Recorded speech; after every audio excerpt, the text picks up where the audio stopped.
মাহফিল চলবে না, বলে নাই? কোরআনের মাহফিলের জন্য তাদের কাছে গিয়ে অনুমতি নেওয়া লাগছিল। এখন কি তারা দেশে আছে? আছে তারা দেশে? 5 আগস্টের পর এখন তারাই দেশ ছাড়া।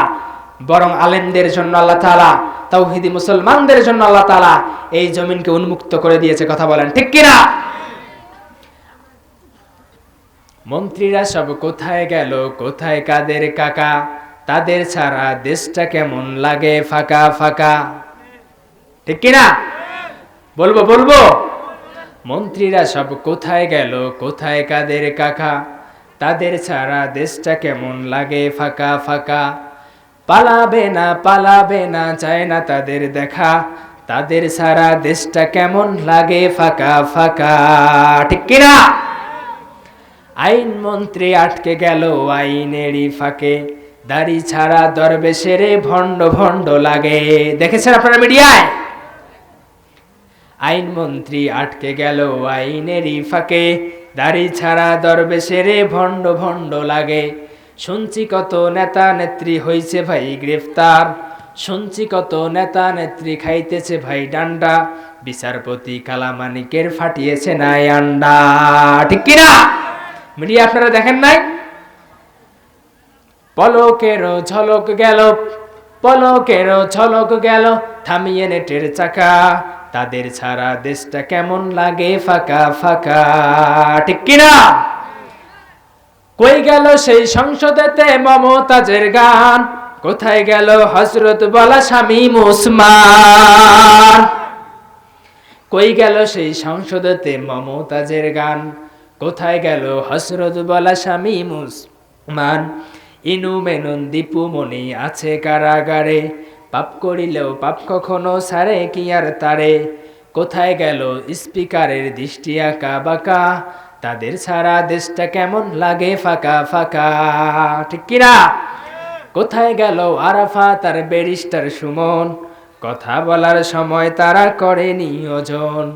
মুরগি কবির জাফর সারে জানি না কোথায় আছে, গোপনে কি তারাও গেল মুদি দাদুর কাছে। এখন তারাও গ্রেপ্তার হয়েছে, কারাগারে আছে। কথা বলেন ঠিক কিনা? কোথায় গেল এস আলমের কারি কারি টাকা, তাদের ছাড়া দেশটা কেমন লাগে ফাঁকা ফাঁকা। ঠিক কিনা? তারা জুলুম করেছে, নির্যাতন করেছে, কিন্তু আমরা যারা মুমিন ধৈর্য ধারণ করে শেষ পর্যন্ত আমরা ময়দানে থেকেছি। আর আমার আল্লাহ বলেছেন যারা শেষ পর্যন্ত থাকে, ইয়া আইয়ুহাল্লাযীনা আমানুসবিরু ওয়াসাবিরু ওয়ারাবিতু ওয়াত্তাকুল্লাহা লাআল্লাকুম তুফলিহুন। জোরে বলুন আল্লাহু আকবার। তোমরা যারা ঈমানের দাবি করো, ধৈর্য ধারণ করো, দৃঢ়তার সহিত দাঁড়িয়ে যাও, দিন শেষে তোমাদেরকে বিজয় দান করবেন কে? ওয়ালা তাহিনু ওয়ালা তাহজানু ওয়া আনতুমুল আ'লাউনা ইন কুনতুম মুমিনিন। জোরে বলুন আল্লাহু আকবার।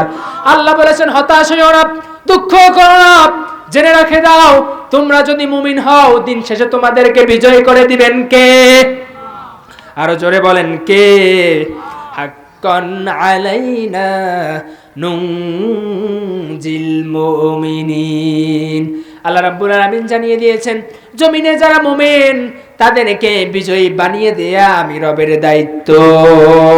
আমার ভাইয়েরা কথা বলতে চেয়েছিলাম সূরা কাহফ থেকে।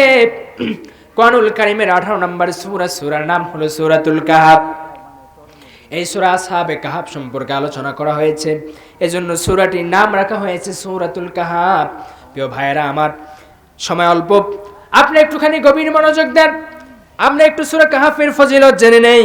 বিশ্বনবী সাল্লাল্লাহু আলাইহি ওয়াসাল্লামের একজন সাহাবী ছিলেন, যিনি দাঁড়িয়ে দাঁড়িয়ে কোরআনুল কারীম তেলাওয়াত করতেছিলেন, সূরা কাহফ তেলাওয়াত করতেছিলেন। তার পাশেই তার একটা ঘোড়া বাঁধা ছিল। ওই সাহাবী যখন সূরা কাহফ তেলাওয়াত করতে লাগলেন, পাশে থাকা ঘোড়াটি লাফালাফি শুরু করে দিয়েছে। নামাজ সমাপ্ত করলেন, রাসূল সাল্লাল্লাহু আলাইহি ওয়াসাল্লামের কাছে সাহাবী চলে গেলেন, ডাক দিয়ে বলেন, ইয়া রাসূলুল্লাহ, ইয়া হাবিবাল্লাহ, এই ঘটনা ঘটেছে, এমন ঘটনা ঘটার কারণ কি?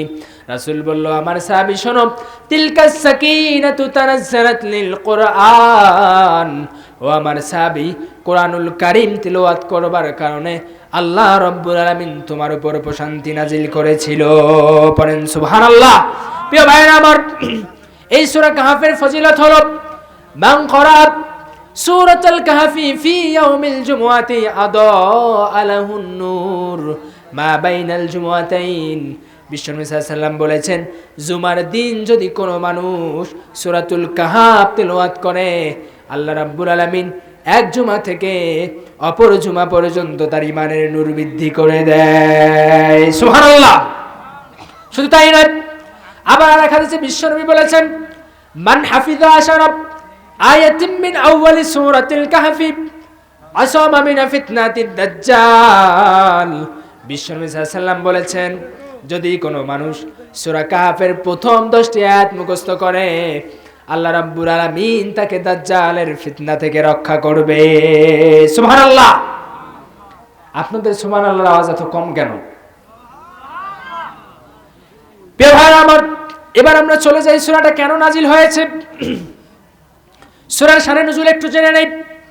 আব্দুল্লাহ ইবনে আব্বাস রাদিয়াল্লাহু তাআলা আনহুর বক্তব্যের উদ্ধৃতি দিয়ে জারির ইবনে ইকরামা বর্ণনা করেছেন, মক্কার কুরাইশরা রাসূল সাল্লাল্লাহু আলাইহি ওয়াসাল্লাম যে শেষ রাসূল, শেষ নবী, এটা সত্য কিনা এই কথা প্রমাণ করবার জন্য তাদের মধ্য থেকে হারিস ইবনে হারিসা, উকবা ইবনে আবু মুআইত নামক দুইজন ব্যক্তিকে মদিনার উদ্দেশ্যে নির্দেশ দিয়ে পাঠিয়ে দিয়েছে, তোমরা মদিনার ইহুদি ধর্মযাজকদের কাছে গিয়ে সর্বশ্রেষ্ঠ নবী মুহাম্মদ সাল্লাল্লাহু আলাইহি ওয়াসাল্লাম সম্পর্কে জিজ্ঞাসাবাদ করো। তারা যা উত্তর দেয় আমাদেরকে জানায় দাও। উকবা ইবনে আবু মুআইত, নজর ইবনে হারিস দুইজনে চলে গেলেন মদিনায়। ইহুদি ধর্মযাজকদেরকে সবিস্তারিতভাবে ঘটনা বললেন। তারা বললেন, মুহাম্মদকে 3টি প্রশ্ন করবে। এই 3টি প্রশ্নের উত্তর যদি তিনি সঠিকভাবে দিতে পারে, তাহলে জেনে রেখে দিও তিনি সত্যিকারের রাসূল। 1 নম্বর প্রশ্ন হলো, আসহাবে কাহফ সম্পর্কে আপনি কি জানেন? 2 নম্বর হলো, যুলকারনাইন সম্পর্কে আপনি কি জানেন? 3 নম্বর হলো, রূহের তাৎপর্য সম্পর্কে আপনি কি জানেন? নজর ইবনে হারিস, উকবা ইবনে আবু মুআইত সেখান থেকে ফিরে আসলেন। তাদের ভ্রমণের ফলাফল সবিস্তারিতভাবে গোত্রের লোকদেরকে জানিয়ে দিলেন। তারা রাসূল সাল্লাল্লাহু আলাইহি ওয়াসাল্লামের কাছে গেলেন, গিয়ে জিজ্ঞেস করলেন প্রশ্ন 3টি। রাসূল বললেন, আগামীকাল আমি উত্তর দিব, কিন্তু তিনি ইনশাআল্লাহ বলতে ভুলে গেলেন। এজন্য রাসূল সাল্লাল্লাহু আলাইহি ওয়াসাল্লামের উত্তর পেতে 1 দিন 2 দিন নয়, 15টা দিন বিলম্ব হয়েছে উত্তর পেতে। এদিকে রাসূল সাল্লাল্লাহু আলাইহি ওয়াসাল্লামের উত্তর পেতে যখন বিলম্ব হচ্ছিল, মক্কার লোকেরা আমার রাসূলের নামে ভিত্তিহীন কথাবার্তা বলে যাচ্ছিল।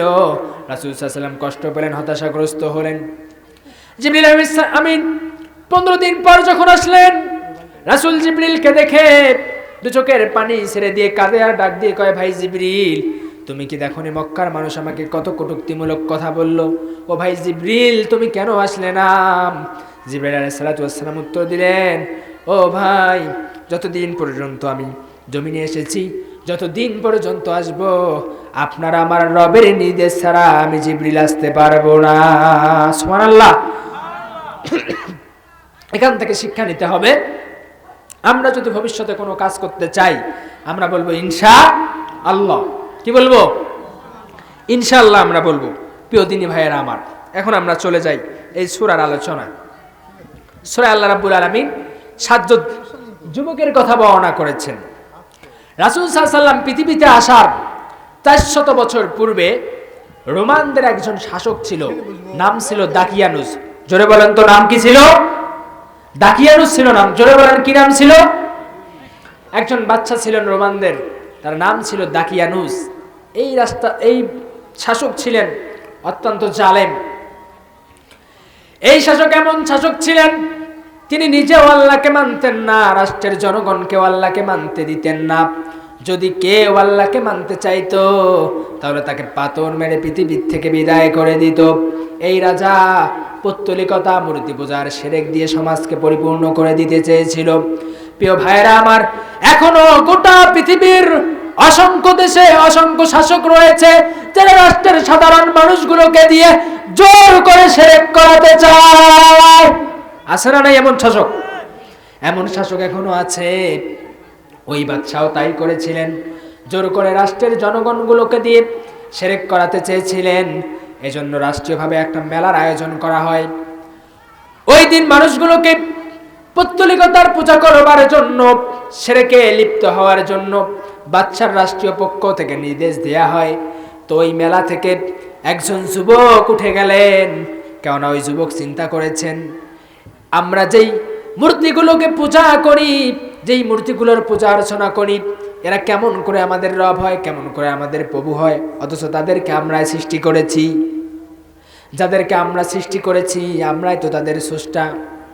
স্রষ্টা কেমন করে আবার সৃষ্টির ইবাদত করবে, সৃষ্টির পূজা অর্চনা কেমন করে স্রষ্টা করবে, এই চিন্তা করে যুবক সেই মেলার বাড়ির থেকে বাইর হয়ে এসেছে। এর কিছুক্ষণ পর আরেকজন যুবক একই চিন্তা নিয়ে ফিরে এসেছে। এভাবে আস্তে আস্তে 7 জন যুবক সেই মেলার বাড়ি থেকে বের হয়ে এসে একটা গাছের নিচে, একটা বড় বৃক্ষের নিচে বসেছে।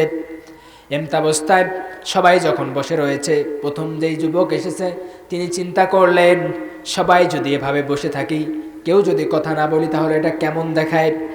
এই জন্য এই যুবক দাঁড়িয়ে জিজ্ঞেস করলেন, ভাইয়া তোমরা কেন সবাই এখানে উঠে এসেছো?